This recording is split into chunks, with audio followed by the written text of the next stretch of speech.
All right, so let's work these problems.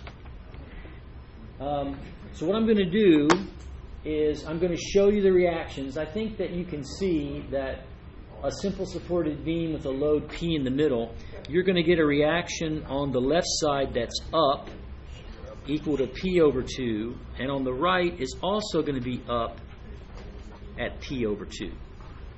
Now, what kind of shear force is this? Positive or negative? Positive. What kind of shear force is this? Positive or negative? Negative.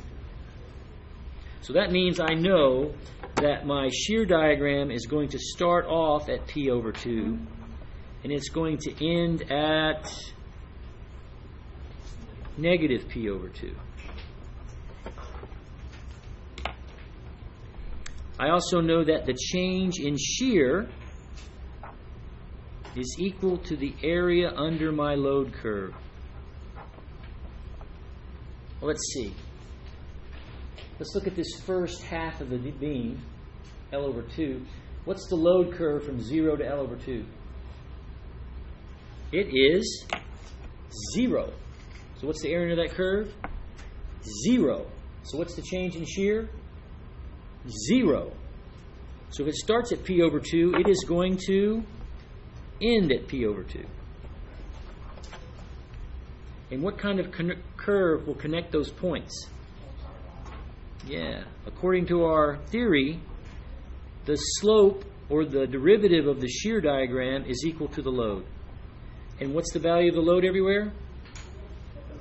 0. So what kind of curve has a 0 slope? Straight line. So over the first half of the beam, I have constant positive shear of P over 2. Now as I go from the left side of P to the right side of P, what's the change in my shear?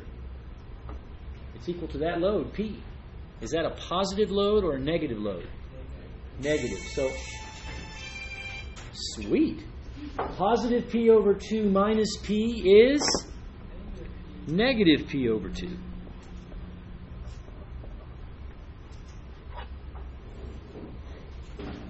So the change in shear between these 2 points seems to be 0. Is that true? Well, according to me, that means that the area of the load curve should be 0. What's the area of the load curve? It is truly 0.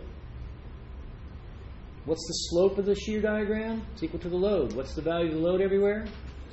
0. So what kind of curve has a 0 slope? Horizontal line. So there's your shear in the second half of the beam. What's the maximum shear in the beam? P over 2. Sign is not important, only magnitude. So don't think that positive numbers are greater than negative numbers. The sign is direction, not magnitude. All right, so let's do the moment diagram. What's the moment at a pin support? 0. What's the moment at a roller support? 0. I'm done. No moment. No. What do? We know that the change in moment is what? The area under the shear diagram. So what is the area under this part of the shear diagram?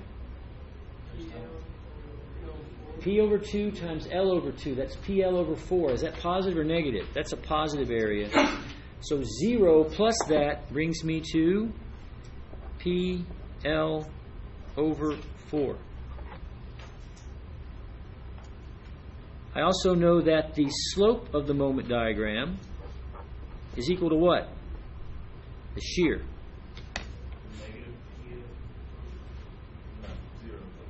What's your question? Well, if you go up here and you investigate the value of the shear everywhere, what's the value of the shear everywhere? It's constant, it's positive, it's P over 2. So I'm going to connect these points with a constant line of positive slope. In fact, if I measured that slope, it would be P over 2 rise to a run of 1.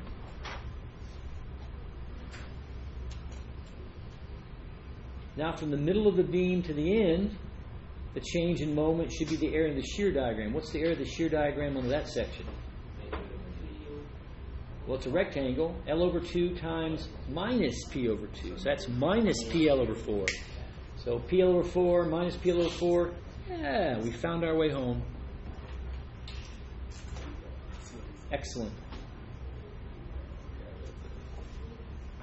And the slope of the moment diagram in this section is equal to the value of the shear. The shear in that section is always negative P over 2. So constant slope, straight line, negative slope goes down.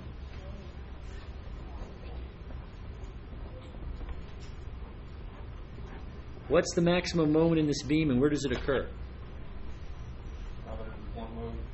It's PL over 4 and it occurs right in the middle. If you wanted to solve that problem the old way, you'd have had to write 2 sets of shear moment equations, and then you'd have had to plot them or investigate them to find where they had a maximum value and where it occurred. Graphically, you don't have to do that. It's right there. You can see where the maximum value is. And most times where that is, what location X it's at. All right, let's try this guy. So with a distributed load, we'll look at the concentrated equivalent of that, the area of the curve. So base times height, L times W naught. So I know the value of that concentrated equivalent load is W naught L. So what do you think my reactions are going to be? Half of it. W naught L over 2 up here, and W naught L over 2 up there. No moments. So starting from left, working to the right. So on the left side, what's my shear force? I slide up, it is W naught L over 2. Positive or negative? Positive.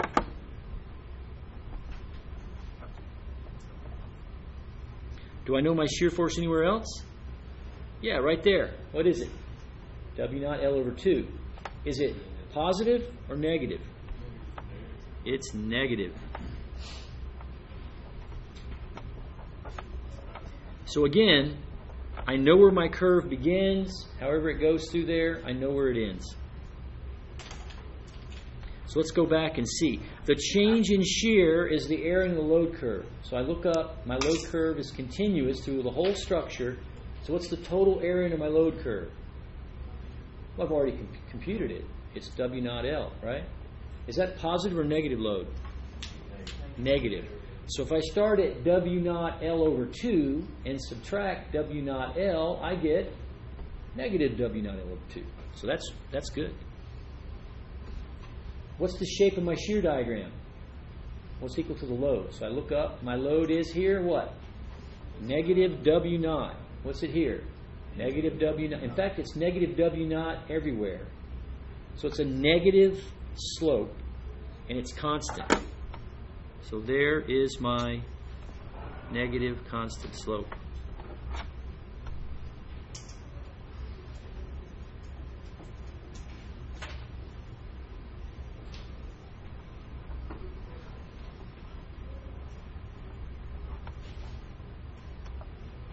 Oh, look at that. Right there, what's the shear value? 0. That's interesting. I went from positive shear to negative shear.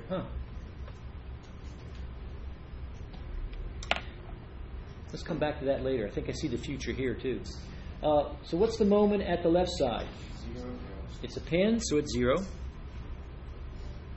What's the moment at the right side? 0. The change in moment is the area of the shear diagram. What's the area under this part of the shear diagram? Hey, it's a triangle. What's the area of a triangle? 1/2 base times height. So that would be W naught L squared over 8.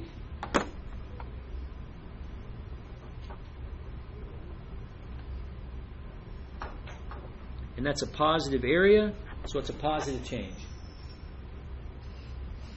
See that? What's the slope of the moment diagram? What's equal to the shear? What's the shear when we start? Positive or negative? Positive. And it decreases to what? 0. So that means I'll start with a positive slope and I'll end with a 0 slope. So I draw a parabolic curve that fits that.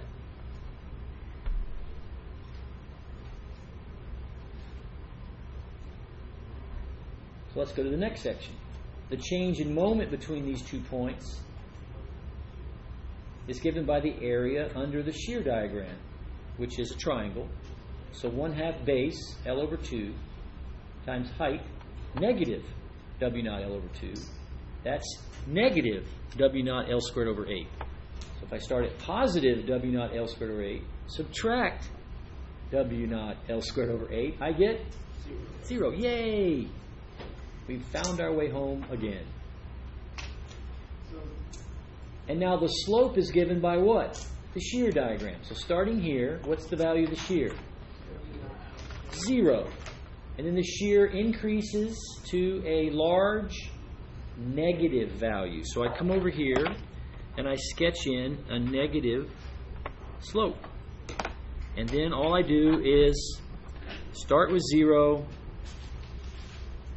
Now my curve should be really symmetric about the center. I may not have quite got that.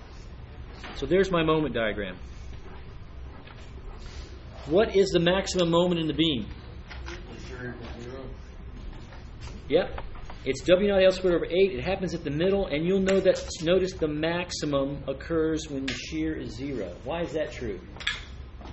What happens when you take the derivative of something and you set it equal to 0? What does that tell you? It tells you the curve has either hit a minimum or a maximum, and you can see that that's true.